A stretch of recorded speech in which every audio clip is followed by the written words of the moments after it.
In the fraying silence, a fight for promises and justice relentlessly unfolds.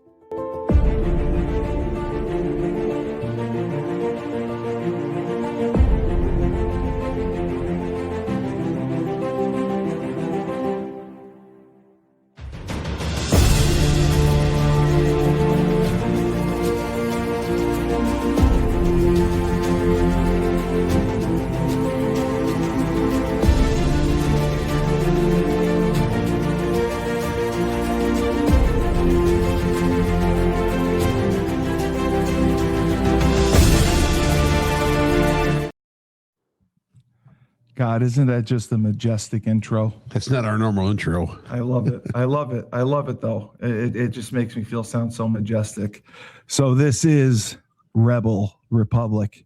We are the best political talk show in all of Massachusetts, Connecticut, Vermont, New Hampshire, Maine, New York, New Jersey, Delaware, Rhode Island.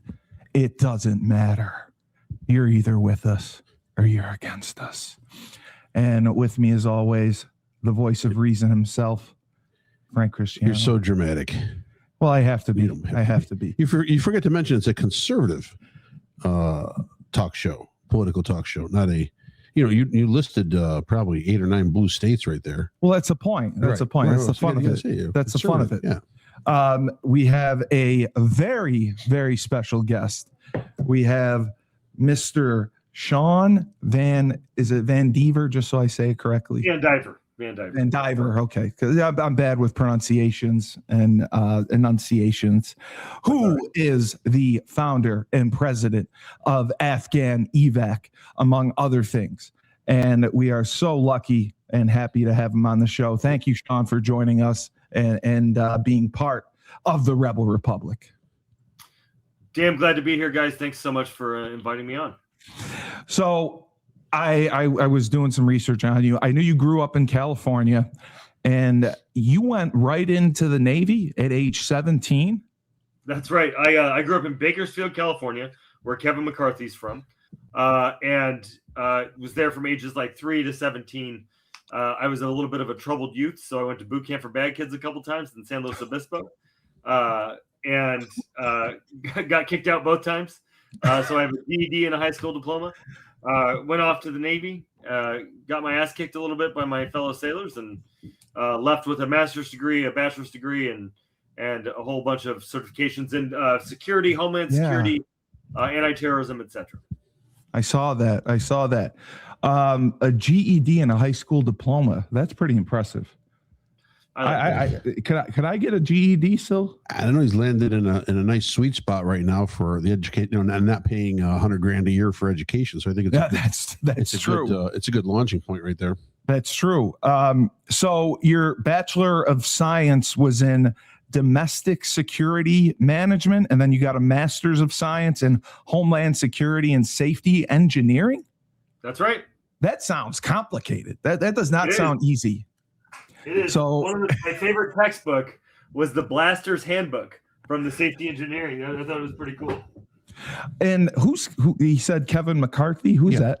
He was the Speaker of the House. Oh, I'm sorry. Yeah. I should have known that. So again, you were in the Navy, and then you end up with Afghanevac. It was started. I mean, it's a 501c. It's a nonprofit organization, technically. That's right, 501c3. And if your listeners want to donate, they can go to afghanevac.org/donate. We will put that in the show notes for sure. Absolutely.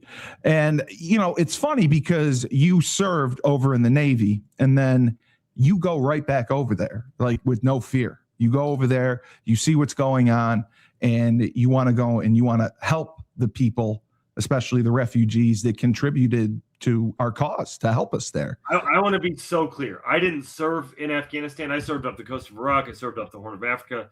I served in South America and Latin America. I never served in Afghanistan. And we didn't have to go back to do this work.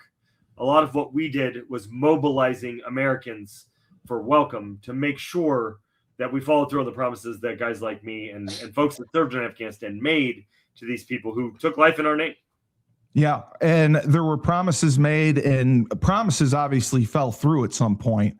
And then you obviously mobilized the team and took action, went back over there and was like, we got to get some people out of here. And you brought families over who've had success, who've done well. And that to me is so philanthropic and impressive, because there weren't a lot of people doing that at the time. Well, no, it looks like, and correct me if I'm wrong, Shawn, it looks like that your organization brings together different groups. I mean, there's hundreds of groups listed on your site as well, and reading that are sort of scattered, and you're just trying to put them together for the sole purpose of doing this. Yeah, look, we started because I was sitting here. I got a call from my buddy. I got a text from my buddy that said, "Hey, brother, I'm sorry it's been so many days. I had to go to the top of the mountain to get cell service. We're surrounded by the Taliban. We're running out of ammunition. I think I'm going to die. Will you get my family back to San Diego? Will you grant my last wish and get my family back to San Diego?" I was like, holy crap. So I ended up getting dropped in like 40 different chats.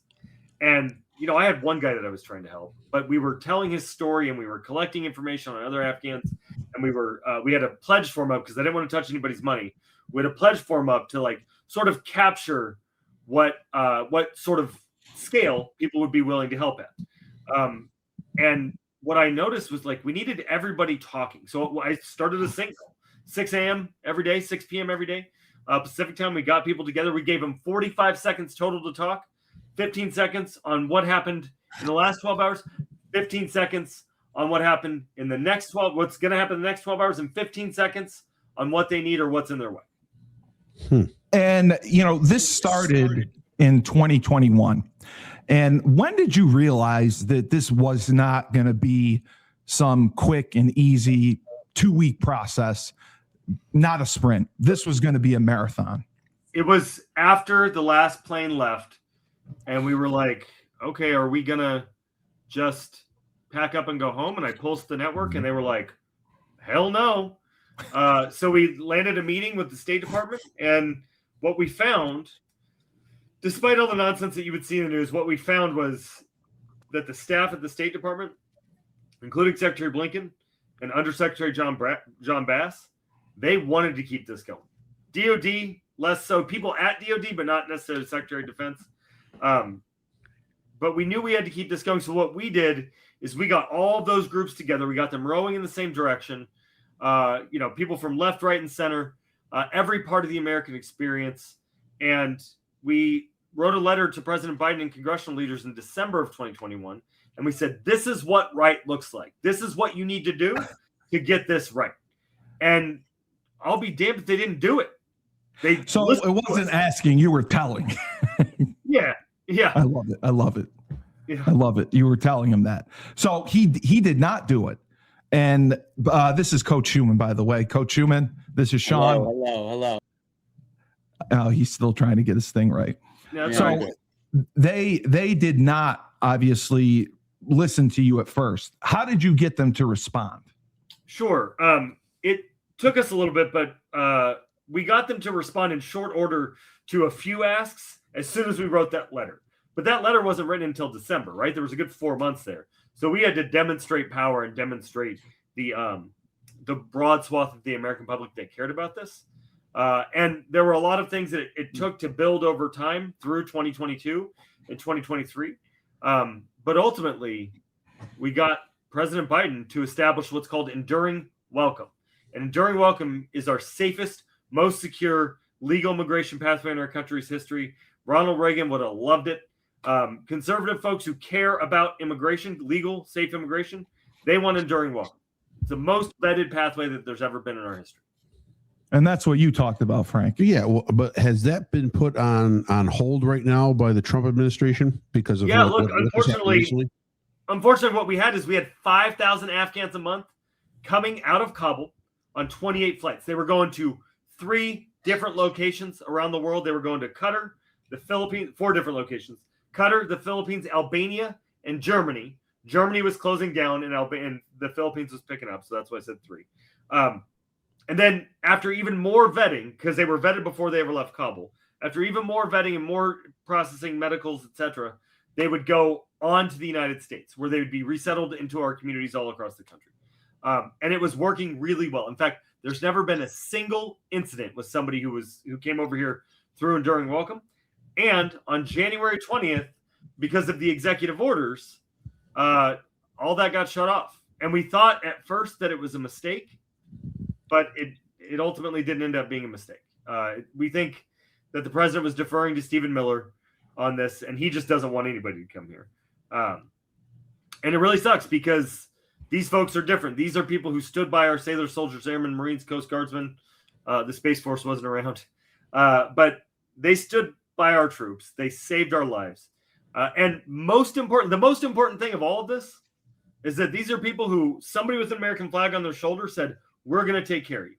Promises were made, and you have to be able to cash the checks that America writes. You can't write the checks. I've got to ask this in a way. So with the recent act that happened in D.C. with the Afghan who ended up killing two National Guard, well, one's still in critical, two National Guardsmen, and then the follow-up in, I think, Austin, Texas, where there was another Afghan who was tied into this as well, and they were friends.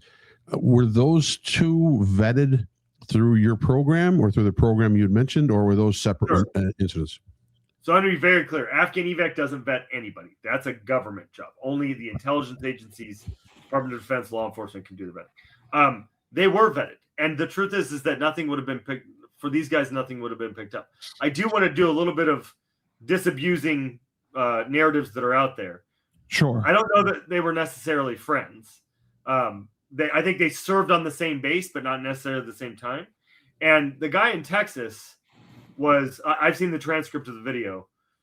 He was reported by Afghans in his area. I know because the guy that I got involved to help, Lucky, who begged me to grant his last wish, he made it out of Kabul. He talked his way through 10 Taliban checkpoints, got on a good helicopter over to HKIA. Afghans reported that guy. That guy never would have been found out. And here's why he never would have been found out. And here's why I also think the administration has made so much noise about this. As part of DOGE and the realignment of federal resources to immigration, they deconstruct. Remember, I have a master's in Homeland Security and Safety Engineering, right? I know this shit cold.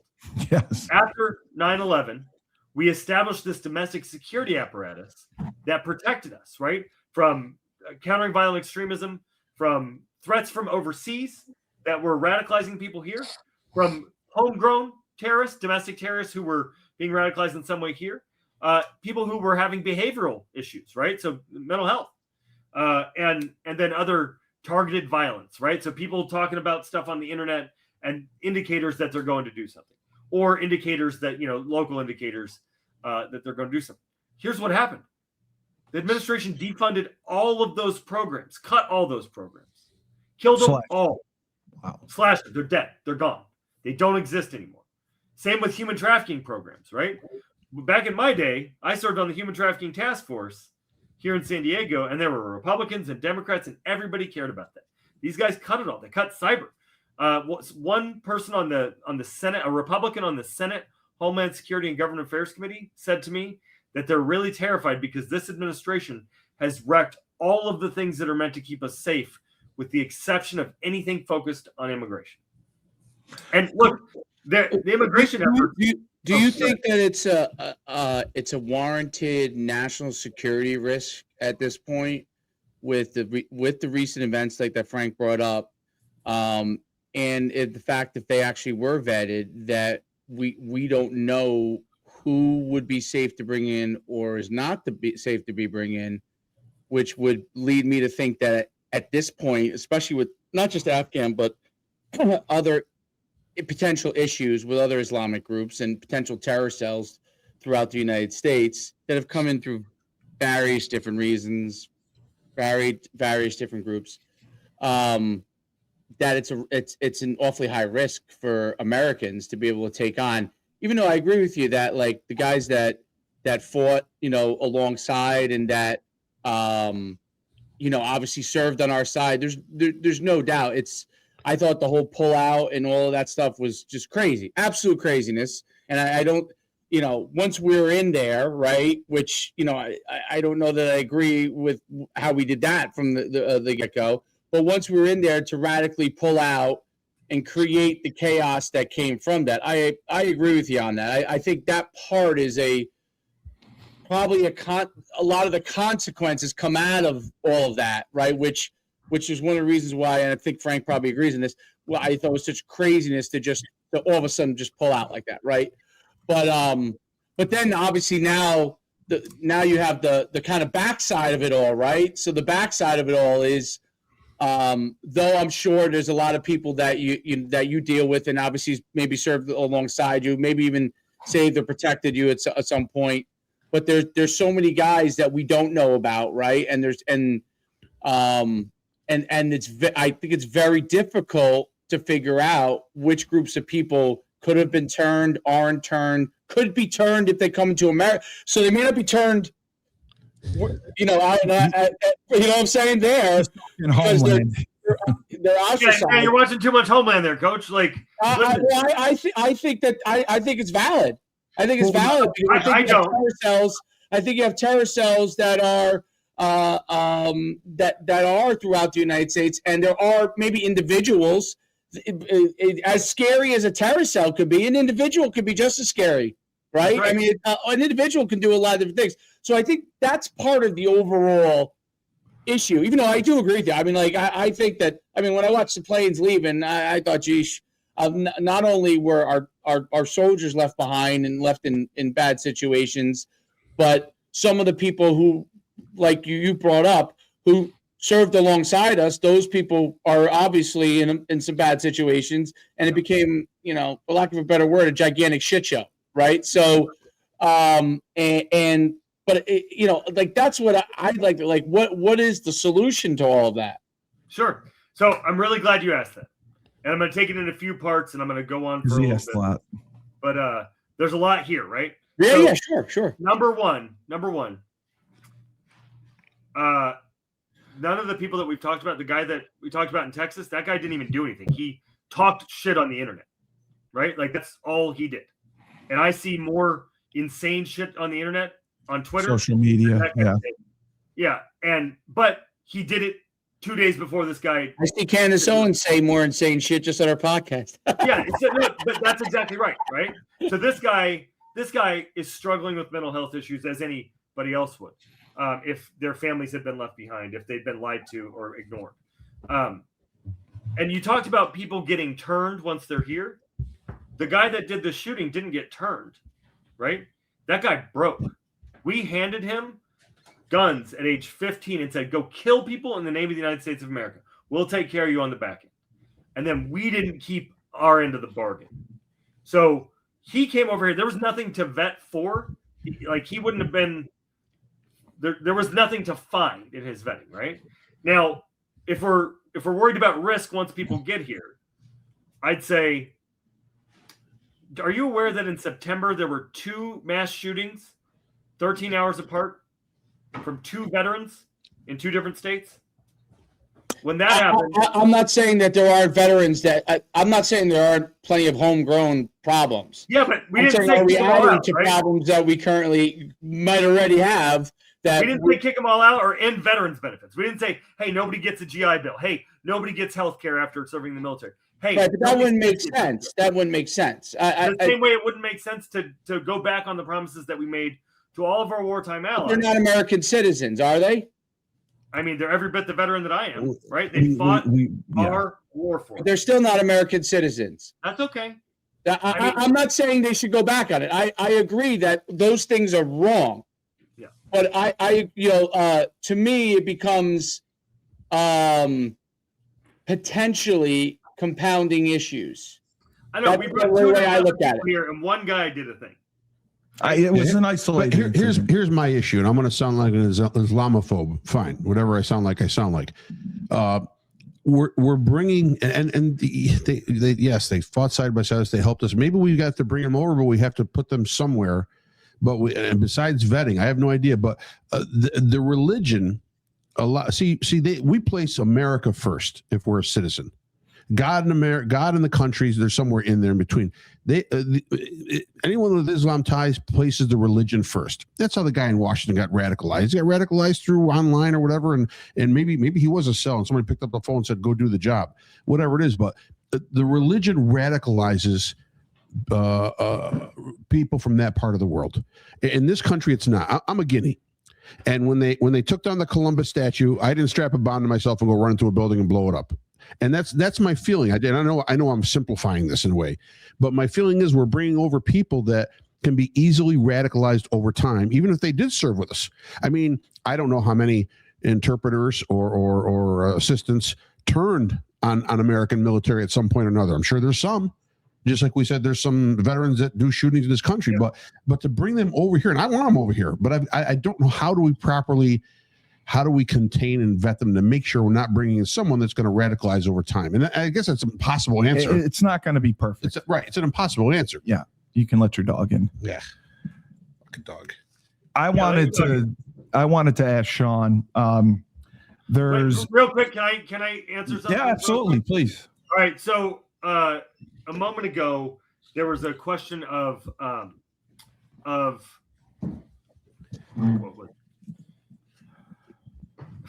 I don't remember. It was something about terror. Oh, terror cell. Listen, guys, don't watch too much Homeland. I happen to be an expert on this. I've never watched an episode. Never watched it. Don't watch too much. Whatever you're watching. If there were terror cells all over this country, there'd be a lot more dead Americans. Yeah. Right? There's not terror cells all over this country. If there were, then either there could be sleeper cells. Maybe, but how long are they sleeping? I mean, listen. All I see is when I see not Flint, Michigan. I think it was Flint, Michigan, or one of the towns around there. Dearborn. Sorry, Dearborn. You're right. Dearborn, Michigan, and I see people that actually are living in America that are Islamic, yelling "Death to America." I think to myself, wow, okay, these are people that are already here saying that. Do we need to be compounding the problem even more? And I think we have to make a decision about free speech. We have to decide: do we care about free speech or do we not? No one's telling them to not give free speech. No one stopped them from saying "Death to America." They said "Death to America" all they want. Yeah, exactly. We don't have to stand by and say that's okay either. You don't. We can have a debate about that. But if people are here and they're naturalized citizens and you get to have free speech. I'm pissed off at America all the time, right? But it's still the greatest country in the world, and I'm still damn proud to have served in the military, and I'm still damn proud to have helped absolutely come here. So I just think we have to think about things as a whole, right? If we believe in free speech, then if people say "death to America," that's their prerogative. I care about people's actions, and we can't punish them. We can't punish a collective of everybody for the actions that if we punished all veterans for what Timothy McVeigh did, he blew up a fucking federal building, man. If we punished all veterans, how would we get anybody to serve? And that how would we get anybody to serve question? We're maybe about to go to war in Venezuela, right? Or in China, or in Iran, or name the place. If we go there, Joe from Nebraska has no clue about the culture there. Joe from Nebraska is going to get his ass blown up if he doesn't have local support to help him.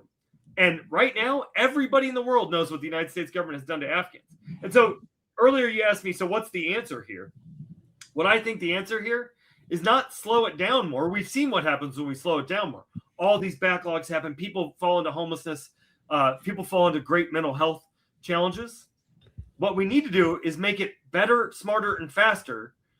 Better vetting, faster vetting, better jobs programs, a better alignment. There are doctors that have come over from Afghanistan and are Uber drivers right now, right? Yeah. And to the point you said earlier about I don't know the jobs though. There's one really important point for anybody. I want to make one really important point here. I want to make a really important point here. The most patriotic people that I've ever met are the Afghans that I was with last night at a Yalda celebration, who are so proud to be Americans. So proud to be Americans. They're so confused about what is happening right now, why their families can't come here, why their neighbors are being hunted down in the streets by masked agents of the state. Do you know where we have masked agents of the state, unidentified, disappearing people? That's what the Taliban does. Yeah, exactly. I wanted to ask because I heard there was a famous story of you on the phone with Josh and another veteran while they were literally carrying babies over a wall. Can you tell that story in your own words? Because just reading about it was astounding. Like, I don't know what story you're talking about, but I can tell you that there were a litany of cases where we were on the phone trying to get people with blue passports or trying to get Marines to take babies, trying to get Marines to take our wartime allies in, because it was really dangerous for little kids at the airport, right? Really, really dangerous, really scary and dangerous. And so people with the youngest kids it was really hard for them to make it out.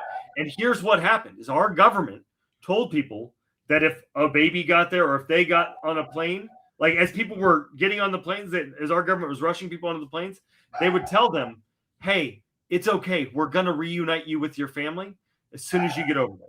It's 4.5 years later, and there's still 15,000 people that need to be reunified. Only 2,500 were reunified. And it's horrific. I want you to imagine if you had a 4-year-old, Jesus, they'd be 8.5 now, right? If you had a high school freshman, they'd be graduating and starting their career or college. And I talk to those people all day, every day. And people are forlorn. They're like, I'm going to go back to Afghanistan because I can't make it without my wife. I can't make it out without my kids. Women can't travel alone there. So if their husband's here, how do they get to the airport? How do you know? Obviously, they're not out in the open, or because someone will recognize them as assisting, the U.S.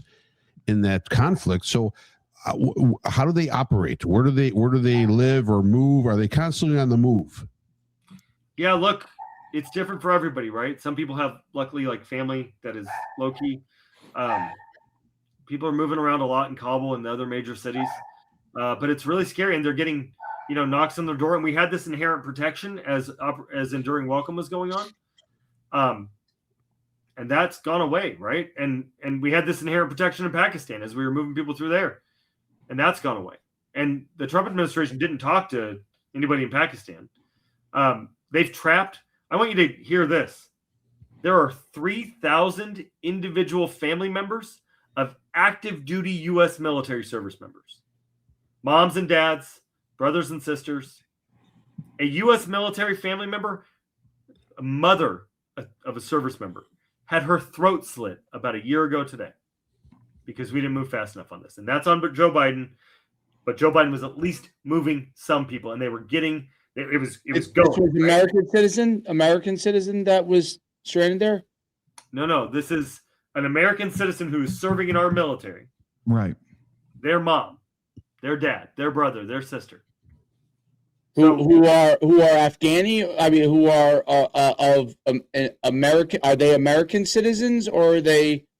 The Afghans in Afghanistan are Afghan citizens, right? These are folks who served alongside our country. They fought with us, yeah. They fought with us. Then they came here as SIVs and they naturalized, or their families came here in the 70s, right? When they were fleeing the Soviets. They naturalized. They have American citizens that have since joined the military. So it could be like a 20-year-old born here, natural born American citizen whose family's back in Afghanistan still, right? Maybe mom and dad went back. And they're serving in the military. Their relationship to that service member puts them in grave danger, right? How do we protect? How do we?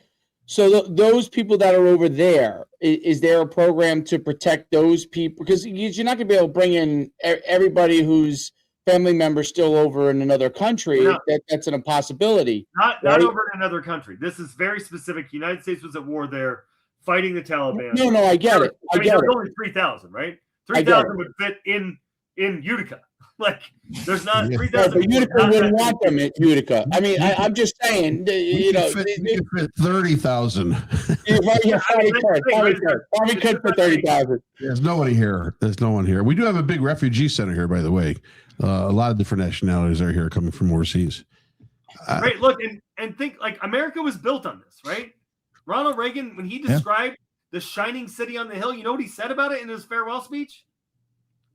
Like, on the Midway, he told the story of, like, the Midway was out there saving refugees in the South after Vietnam, and he describes this story of a refugee saying, "Hey, sailor man, freedom man, help me," and we did. And he said, "Hey, I want to define the shining city on the hill." He said, "You've heard me talk about this speech after speech." It was his farewell address, and he said, "The way that I see the shining city on the hill is it's a bustling city, bustling with commerce and people. And if the city had to have walls, then the walls had doors, and the doors would be open to anybody with the strength and the courage to make it there." And I'm curious about this, though. So we're talking about Vietnam. Is that what you're talking about? Yeah. So the biggest difference to me in people leaving communist countries versus leaving an Islamic country is they're bringing a religious faith with them that potentially has dire consequences. Okay.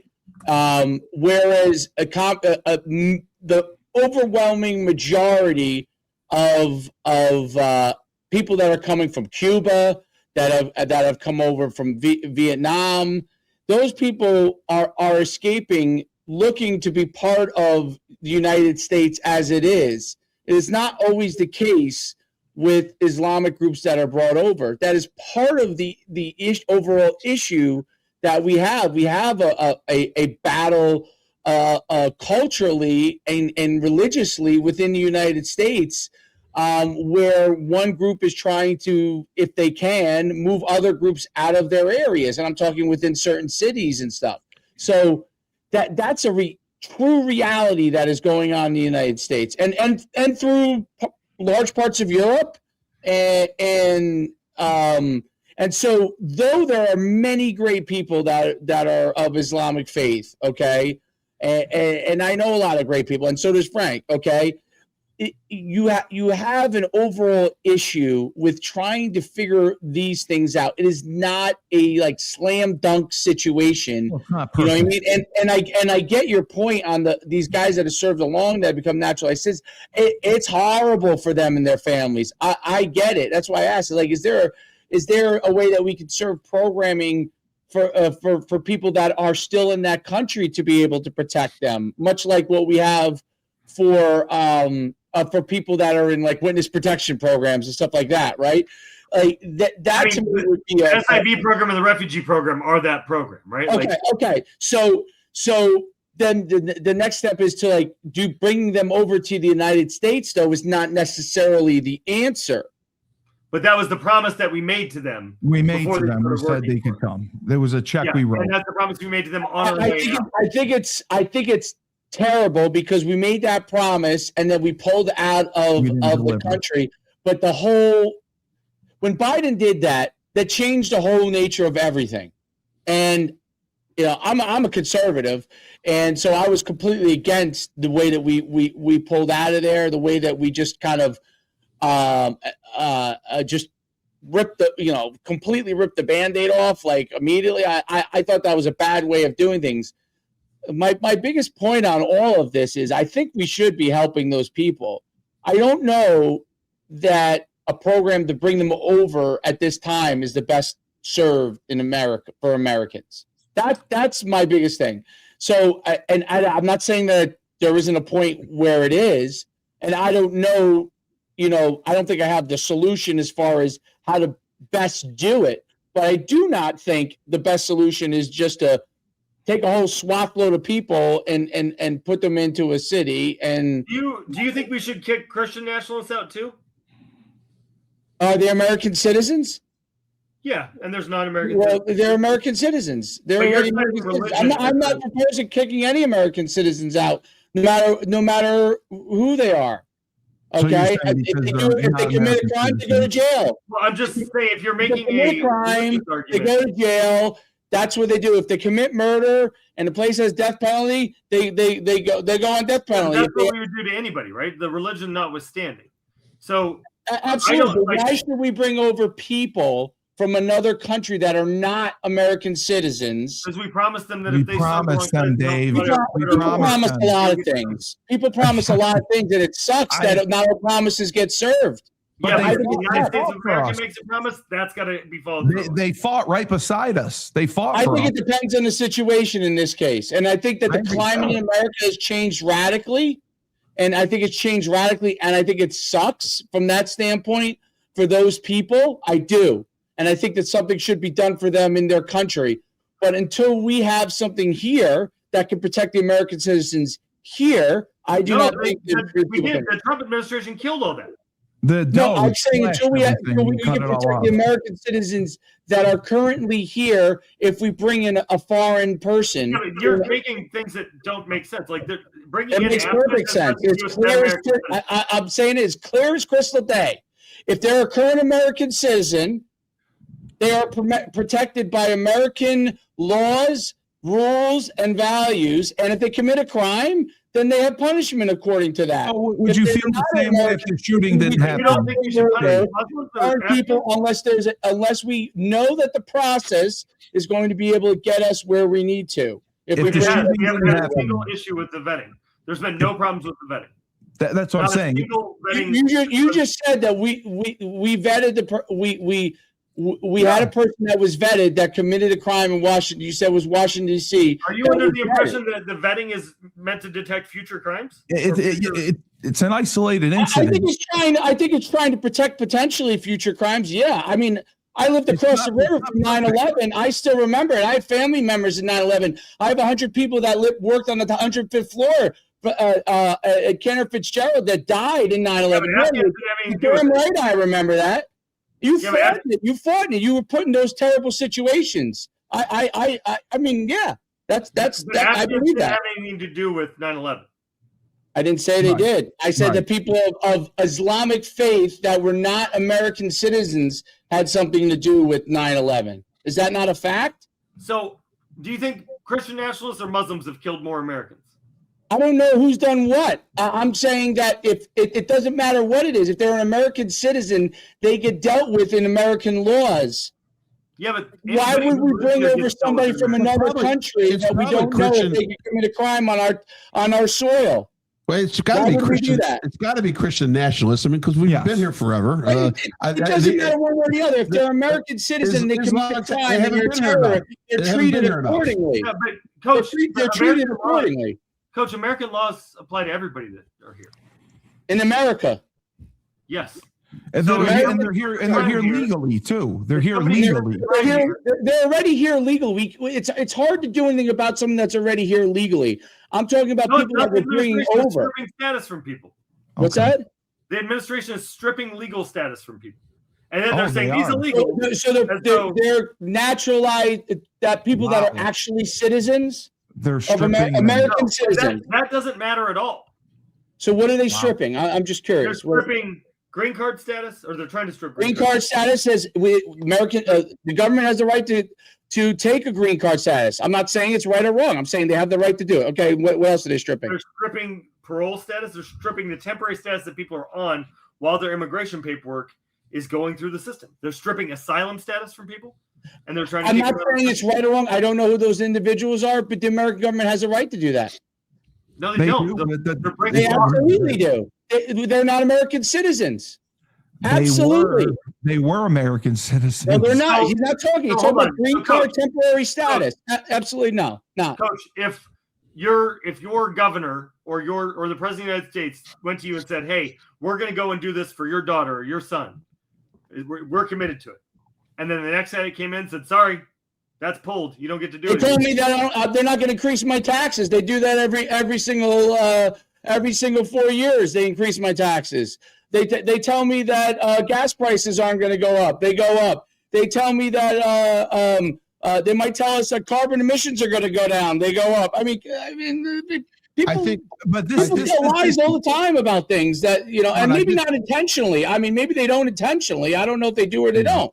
I think what you're seeing now is this country is doing an overreaction, which I think may be justified because of the actions of the previous 4 years of the last administration with a border and immigration policy that was non-existent. I mean, basically, you can have millions of people. Yeah. You can have millions of people coming across the border, and that have caused not just a safety issue, which is a possibility. Sure, more more naturalized citizens, more citizens born here are going to create more crime than immigrants, but and it's per capita.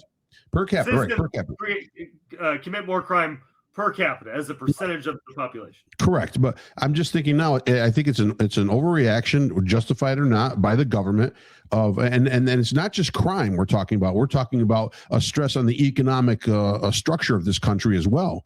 You bring in 20, 30 million people, whatever it was over the time. Who knows? It's 11, 20 million. Don't we have a job shortage still? I'm sorry? Don't we have a labor shortage still? There's a labor shortage because we've created 3 generations of kids that have grown up to be adults that don't want to work. I'll be honest with you. Well, they're that sitting has to there. do with the If you can't get the education, I don't. It has to do. We have an overabundance of knowledge workers and a lack of workers that are working jobs that have to do with manual labor. That's really where we have a large. We have an overabundance of white collar workers. Manual labor jobs. What's that? I was led to believe that a lot of immigrants did manual labor jobs. Yeah, no, they do. They do. And I'm not saying they don't. Absolutely, that might be the fact. But that's not actually one thing to do with this. Like, we may not have like those. There are people coming over here just to do manual labor jobs. Some of them maybe, some of them maybe not. Do they have any skills from that standpoint? Some may not. Like, these are all things that if someone's going to be brought over to America at this juncture during a very, very, what I believe is a very, very volatile time from that standpoint. Okay. Not just people from outside the country. It's people inside the country. I think you're right about that. But I think that all this becomes a mixing pot. Do we need to continue? And I think it's terrible that we make promises that we don't keep. I think those things are terrible. I hate it when my wife or my kid makes a promise to me that they don't keep. It's terrible. This is life and death, Dave. That's everything. You know what? It's terrible. I said it was terrible. Yeah. Right? It's terrible. It's terrible and it's unnecessary. We don't have to do it, right? Can I ask you a question though? Because I'm the best podcast host in the universe. Please. You're awesome. This is going to be a shitty question, Sean. It's not going to be a good question. It's not going to be a shitty question. It's not going to be a shitty question. September 2021 comes. People are leaving in droves. You stay. And you have been open about really everything that you've dealt with, everything that you've gone through with your mental health and all the issues that have come back with you. Why have you kept going? Why have you kept this fight going? Well, this is about the idea of America, right? We're supposed to be a place, like Ronald Reagan said, a shining city on a hill. We're supposed to be a place where hard work gets you a day's fair wage. We're supposed to be a place where anybody can make it here, right? The American dream is supposed to be a real thing. While the administration is trying to kill the American dream for these folks and for our veterans that served alongside them, we're trying to make sure that people remember what that looks like. And it's worth it, right? We made promises to these people, and I don't want people who follow me. You're not giving up on them. We're not giving up, but we're also not giving up on the service members who are later going to look at somebody and say, hey, will you help me out? We want them to be able to thrive. We want them to not be turned into liars. And that's like, people can have disagreements around immigration and who should be or who shouldn't, but you don't get to disagree once a check has been signed. You can't take it back, right? You've got to follow through on the policy until that's done. And if President Trump doesn't want to do that in future conflicts, then great. But it's illegal. That's the law that these folks are still be able to.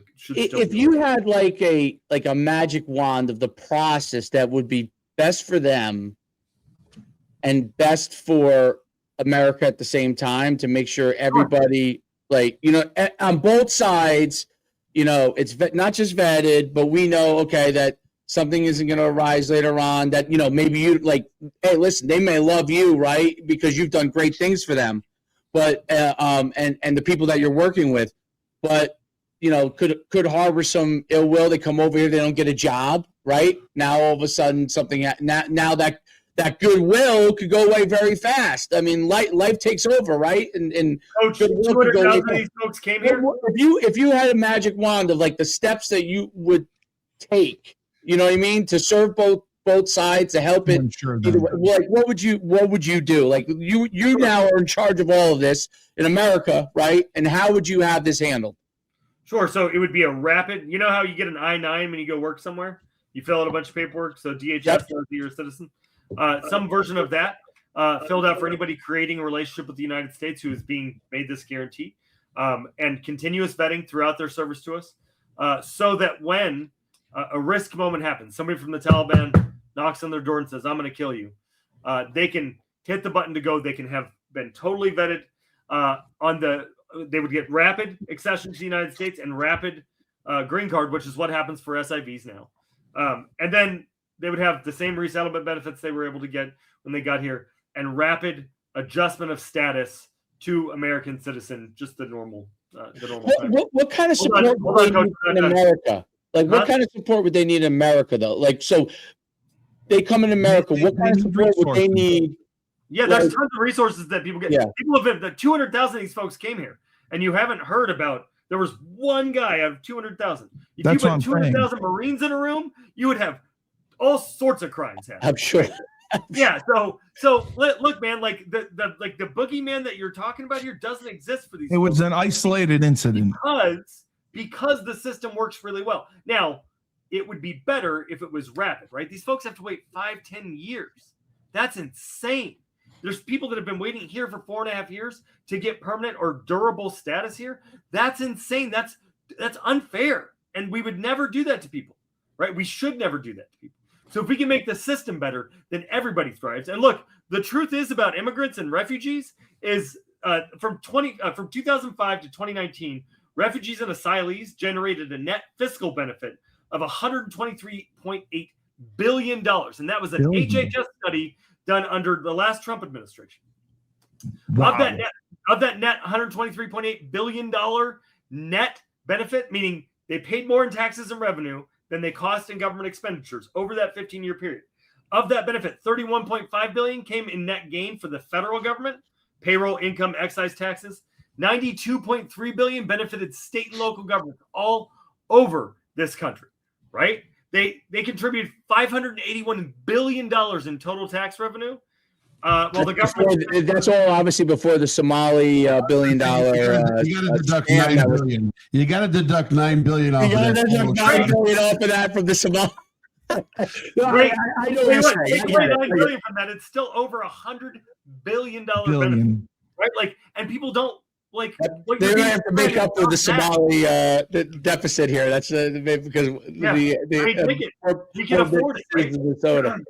We can afford the deficit because refugees have contributed. Refugees and asylees. That's not just immigrants. That's only refugees and asylees who are being made to be boogeymen. Let me ask another question. What's the process of getting? Is it sneaking someone out like you see in the movies, and they're in unmarked vehicles and they're driving over Kandahar mountains or airplanes? I don't know. What's the process of getting somebody out that maybe they've been made by the Taliban, but they're living in a friendly community for them? And I know how tribal it works, where they protect visitors or protect their own. How does that work? I'm really glad you asked that, because yeah, that sounds sexy and all, but that's not what's happening, right?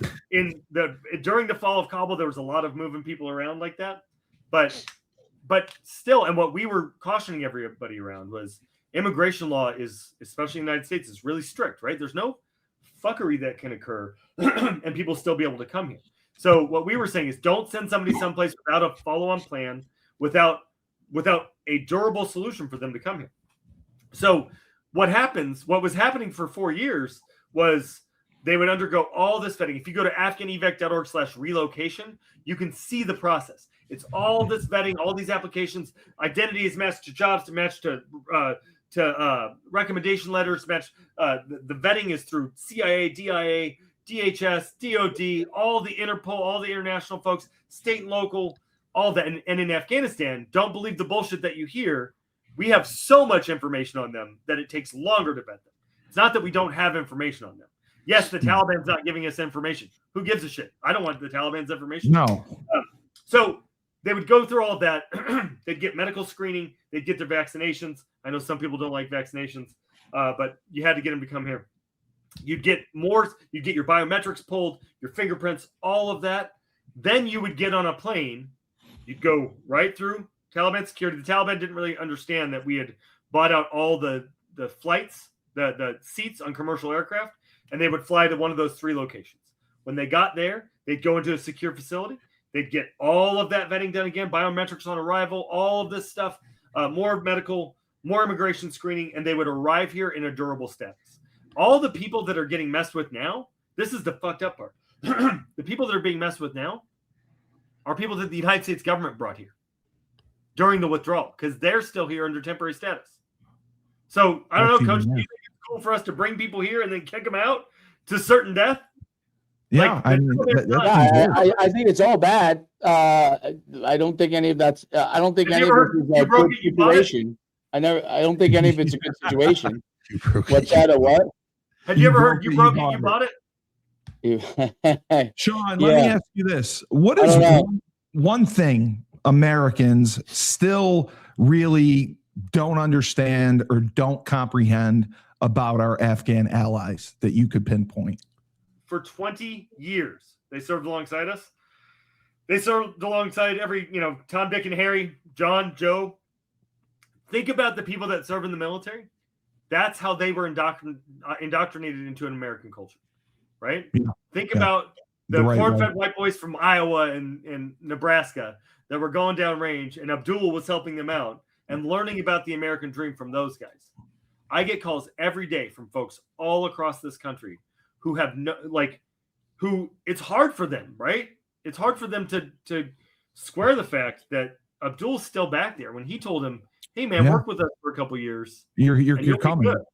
Yeah, you can come." And this is why I use Nebraska as an example and Iowa, because there are Afghan communities in those places.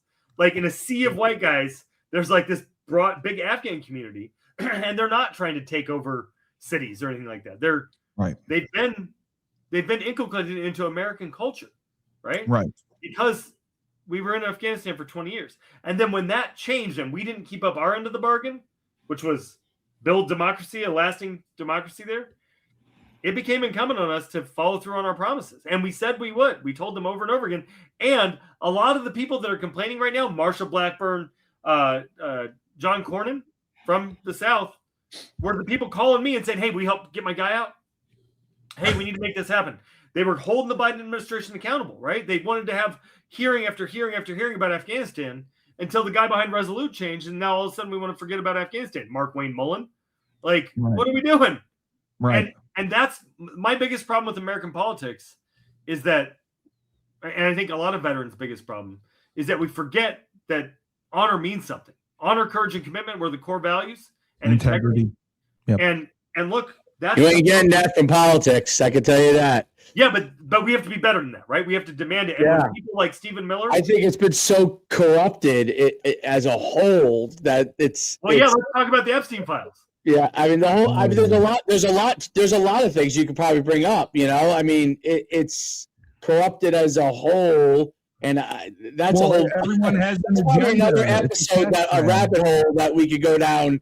That's another issue. But I think one of the things too that if it went like the way that you were describing, is that it would be critical that people came over here with jobs, because if they don't come over here, that'd be great.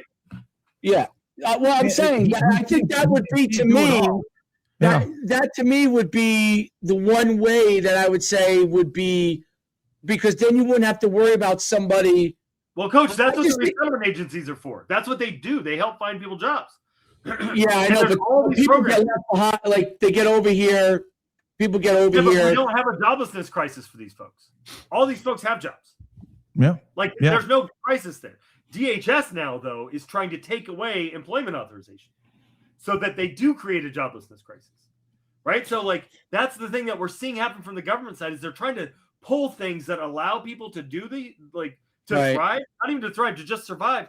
And that's why I was on the news the other day saying Kristi Noem's a liar, Kash Patel's a liar, Donald Trump's they're fucking lying about this. And that you could be a Republican or a Democrat, it doesn't matter, and you should care about this thing and not stand for it when they bullshit us, because so many American veterans, mental health is tied to this. Hugely. And our very identity as Americans is tied to this. Who we are, how we show people within America that are in the current currently Senate, on the conservative side, that agrees with what you believe. Sure. Tom Tillis, Mark Wayne Mullen cares about this. He just doesn't want to do anything about it anymore.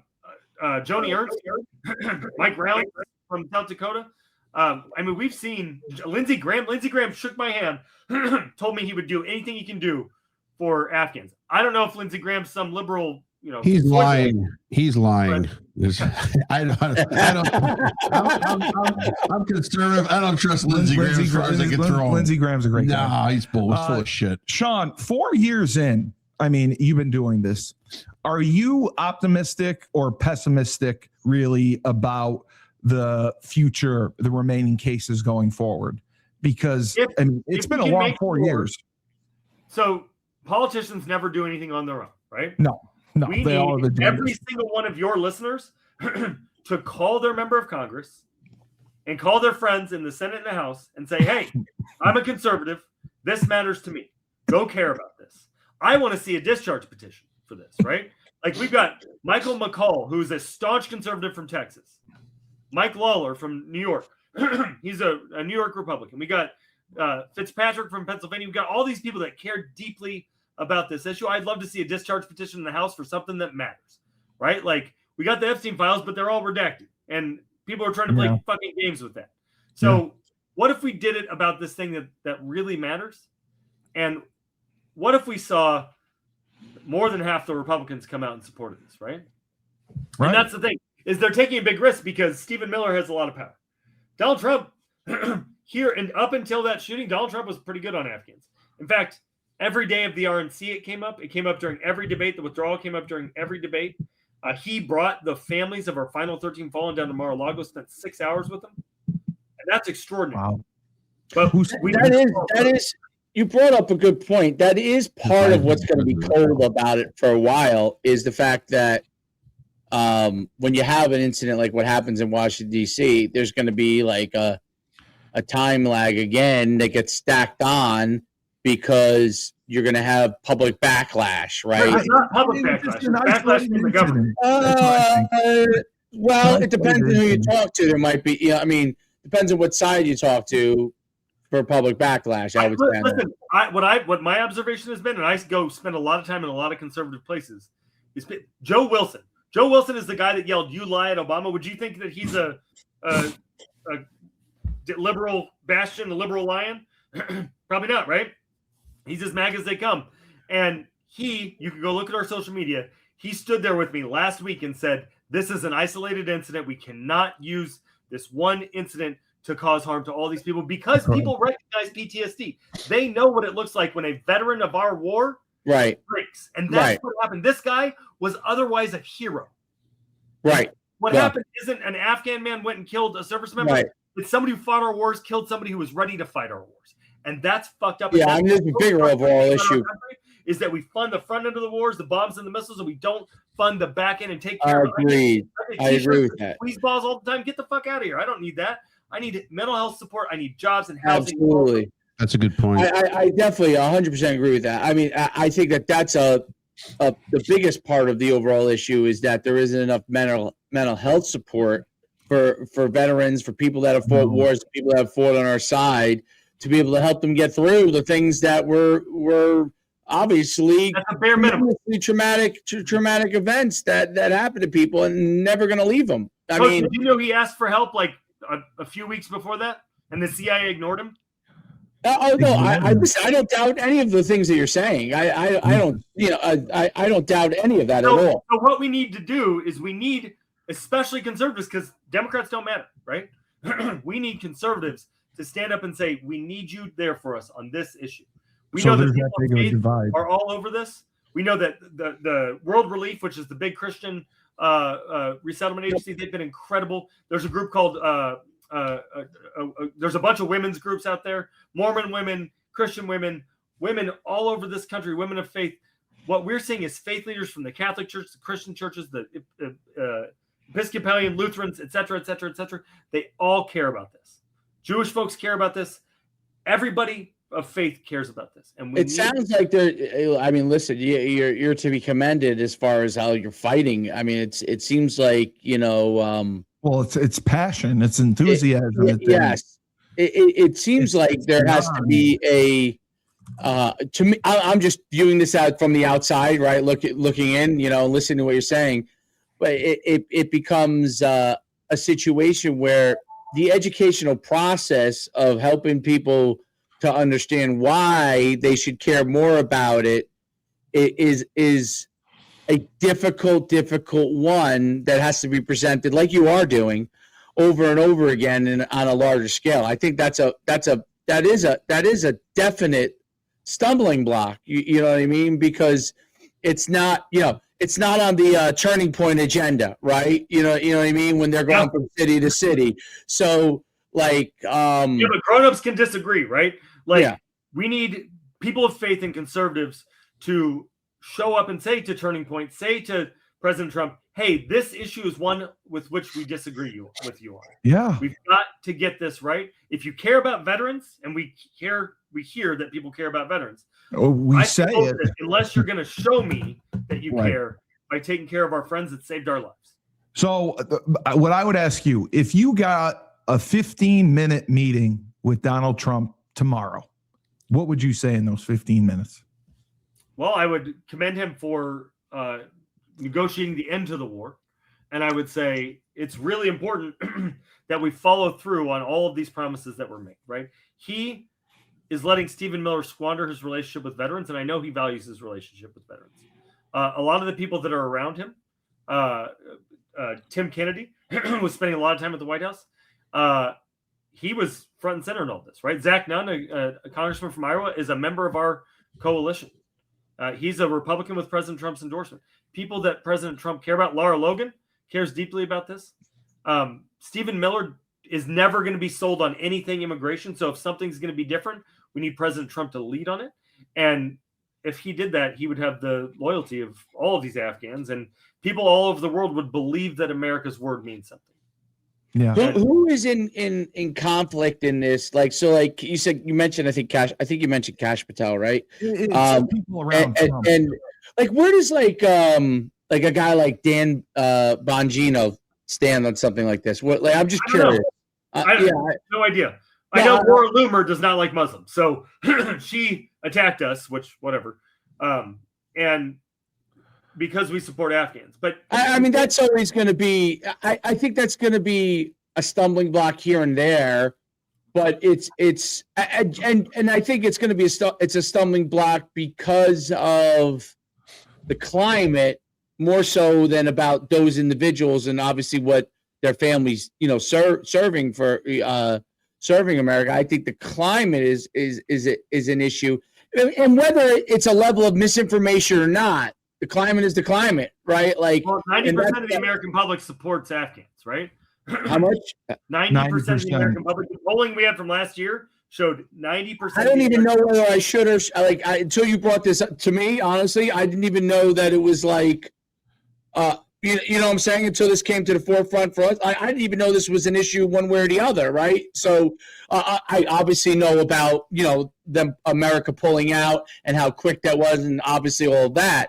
But I didn't even know that this part was really, and so I started researching, obviously what you were doing to get ready for this, right? And so I think that's. So I do think that that's probably like what Laura Loomer thinks is like, she's anti-Islamic. Like I think that is, you have this like strange conglomeration of issues that are getting thrown onto this topic, right? Probably unwarranted. I admit that like that might be the case, right? But nobody's asked where that guy got that gun, right?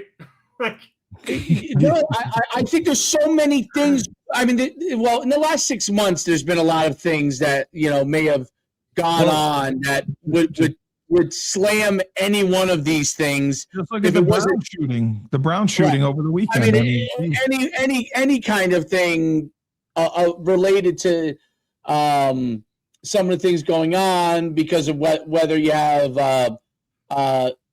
the issue that happened in D.C. or you have what's going on. You guys remember that Minnesota Somalia with Somalian issues? So these things get lumped together. You understand what I'm saying? Like, so the thing is, you've got to. It has to be fought through to get to the forefront that it's different than some of the other issues. I don't know if that makes I think sense. we should definitely do that. I want to talk to you about. Do you remember this Minnesota shooting? Yeah. So, a Christian nationalist guy goes and kills 2 Democratic lawmakers in their homes, right? Or kills one, their husband. Yep. You know what he had written on his gun? I do not know what he had written He had on his all gun. sorts of shit written on his gun, but he also had written on there a message about killing the one Jewish resettlement agency. Oh my God. I think we have as big of a problem in this country with hate for Jewish people, for Muslim people, for all these people, and we care about that. Like, there's groups of people that care about all of them, right? None of those folks deserve to be hunted down and killed. Absolutely. And the vast majority of people doing that in our country are not Muslims. No, they're young white men, right?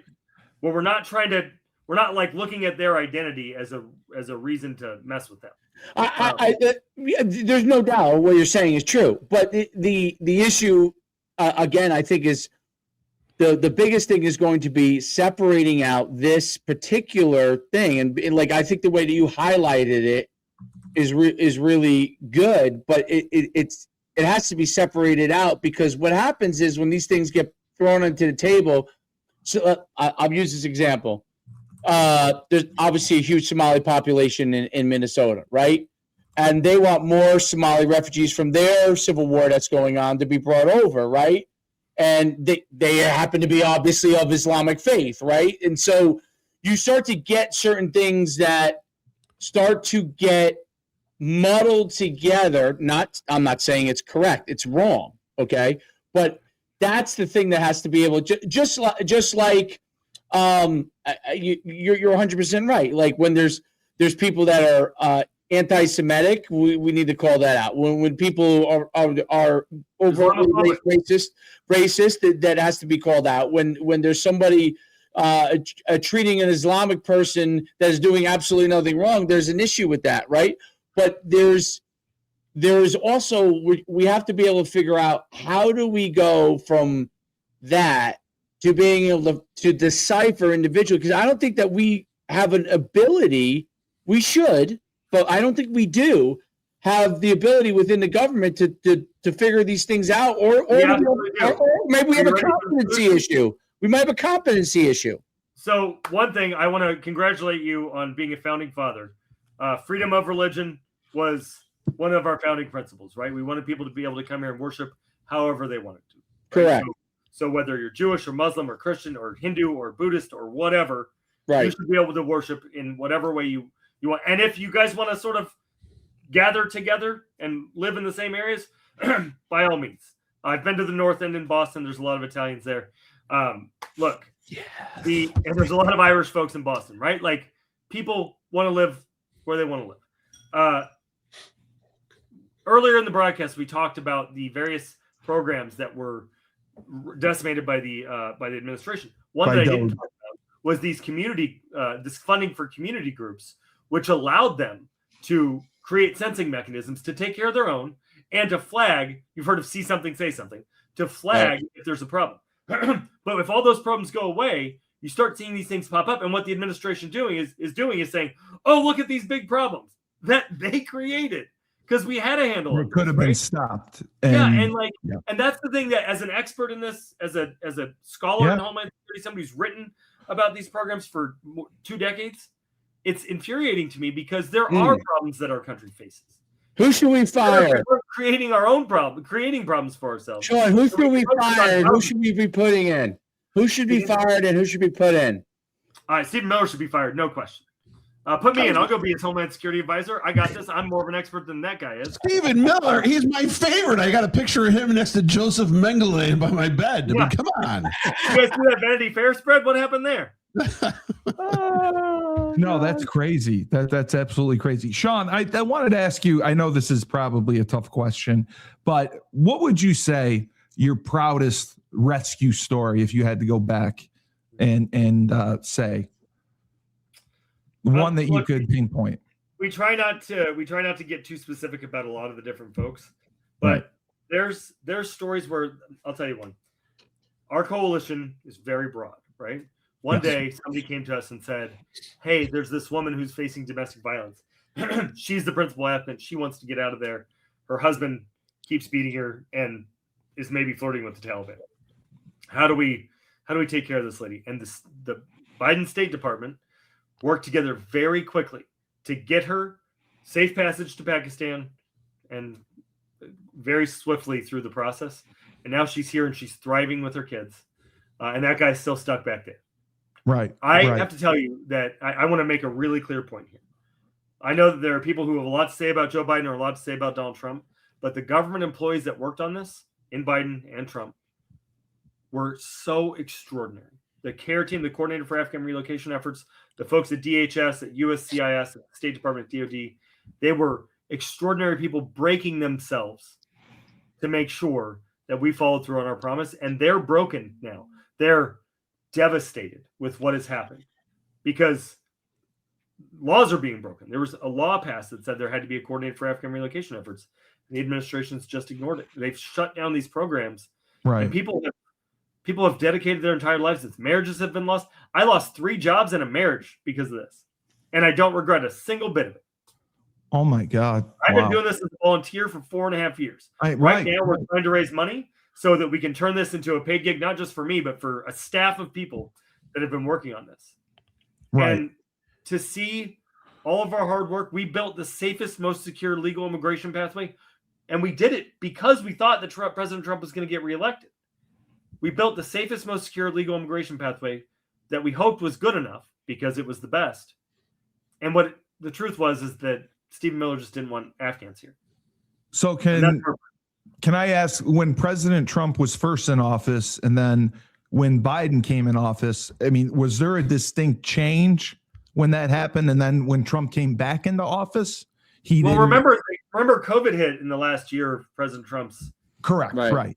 So they had tried to turn off resettlement and SIV.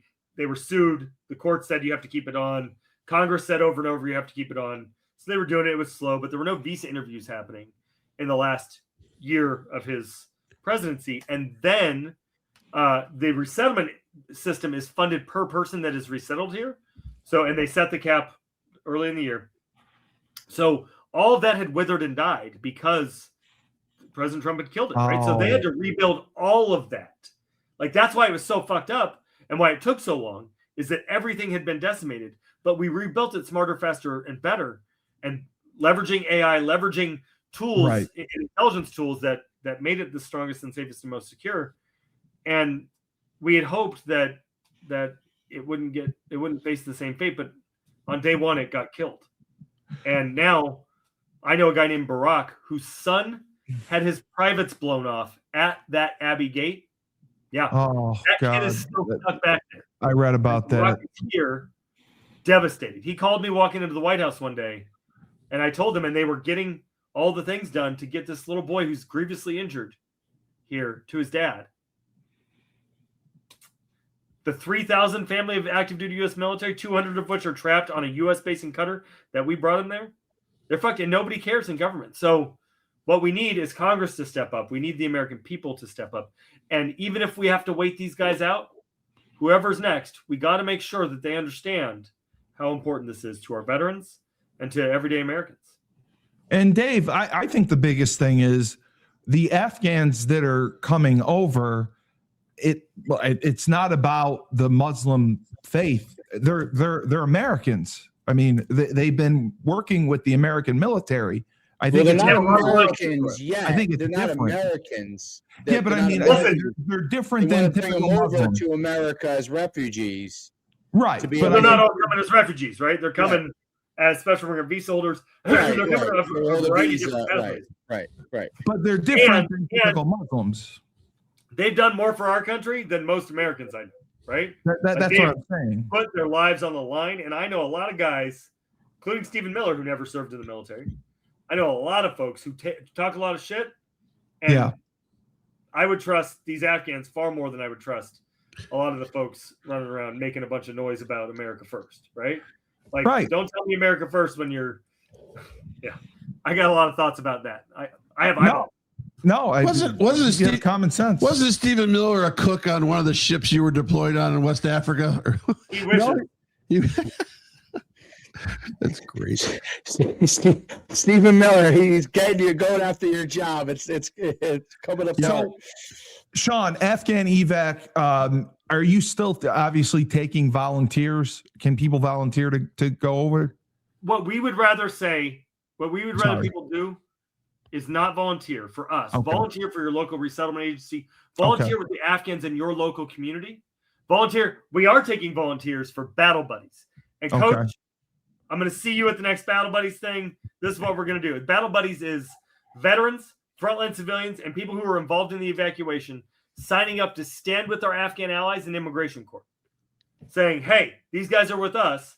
You can't just detain them for no fucking reason. So you can hit your number. And I would spend big money, Shawn. I would spend big money to see Coach carrying an Afghan flag and waving it proudly in that crowd. I would pay. Yeah, you got it. Join me. I'll be in New York next week. That's great. And what would be your final message to the Afghan families still waiting and to the Americans who feel guilty or helpless of the situation? I'd say to the Afghan families, lay low. Let people like me and all of us on this call fight this fight. Fight it's the not battle. Safe to pop your head up right now. Right. What I would say to Americans is pop your fucking head up, man. If you're an American It's time to citizen, get involved. let's go. Call your members of Congress. Share it online. Go look at our website, our social media. You can share any of that stuff. And make a donation. We need your support. Yes. Afghanevac.org/donate. Whether it's $10,000, $100, or somewhere in between, we need your support so we can keep going. Coach, are you gonna make a donation? Send me the link. You got it. It's going to be in the show notes. I will put it in the show notes. There you go. There you go. I'm gonna look for it. Frank, any last thoughts? Yeah, I saw Shawn. I saw a picture of you with President Biden and the First Lady. I put that up. I put that at one point of that. And All just right, to now keep, I'm not donating. no, I take a picture of President Trump. it was the best one I could find. Just the best resolution. Just to keep the good feel of the conservative show that we have here. Number one, did he know who you were? And number two, did he know your name? That's all I want to know. He does know who I am and does know my name because I was all over his ass about Afghans. And every time I ever saw him, he said, "Are you here to shake me down for Afghans again?" And I said, "Yes, I sure am." And that's great. And I mean, he and I got into it. We had several disagreements. My finger in the face of the president and the chief of staff, like saying, "What the fuck are you doing?" Over and over. And look, you know why I have respect for President Biden in this vein? Is because he took it and he let me keep coming back and keep giving feedback because people around him wanted to get it right. Right. And right? That's not all up when he pulled out. So yeah, I agree. So the last thing I would say, Doge obviously had a purpose, but it went too far, is what you're saying. They slashed too much and have caused too many problems with what they've done. You didn't see any LGBTQ money going through Afghanistan there like it was that was coming up? No, but I'll tell you what, we would have taken it. Yeah, right. It's true. I don't care I don't give a shit who you love. If you're fighting for America, fight for America, man. Yeah. Yeah, absolutely. I like it. Well, Shawn, thank you so much for coming on the show, sharing your thoughts, putting up with the three of us. Oh, you're awesome, dude. You're doing a great job. We really are. The debate, Steve, the debate, the only way you get anywhere on any of these things is to debate it out in the open. I know. People can hear both sides. Yeah. And hear what each other thinks. That's how you get closer to solutions. I agree. I'm going to come back and fight with Coach again another time. I agree. You're the best, dude. That was great. I love it. I love it. It was awesome. I agree. You could say, fuck you, agree to disagree, whatever. But at the end of the day, we shake hands. We're all friends. We all want the same thing. We all want this country to be great. We all want to support the Afghans in Shawn, all I know is that within the last hour, I learned a lot more of what I did not know before. So I appreciate it. Yeah, Wonderful. Shawn, Thank you all so much. I'll definitely actually asked some good questions this week, which is amazing. I did research. I did Teleprompter. research. I Teleprompter. dressed up. I did research. I You did didn't have to research. put on any controversial music or anything like that, Steve. No. You know, we actually, Oh, you know, no, we did a didn't. No, great job. listen, I did research. He's a superstar. I mean, he's been everywhere. Give Shawn one more time the organization. Where can people donate? Yeah. I know you're gonna pull it back. Afghanevac.org/donate. Perfect. And if you want our regular Monday morning updates, go to Afghanevac.substack.com. You can find us, and we'll be in your inbox every Monday, and you can get updates on what's really happening with this. Like a newsletter? Like a newsletter? Yep. Comes out? Okay. Go read our newsletters, Coach. Yeah, we'll do that. Yeah, that will read 100%. There's a donate button all over them, Coach. I watched interviews. I would be disappointed if there wasn't, Shawn. I would be disappointed if there wasn't. They need it, man. They need it. So, for the voice of reason himself, Frank Cristiano, Yes, Coach Schuman, and our very special guest, the president of Afghanevac, Shawn VanDiver, right? I said it right that time. Got it. One Thank for you two. so much. Great job, Shawn. Great job. Good job, guys. Good job. Hold on. I'm Steve Cully, the best podcast host in the universe. Remember, when life gives you lemons, don't make lemonade. Take 2 oranges, throw them right back at life.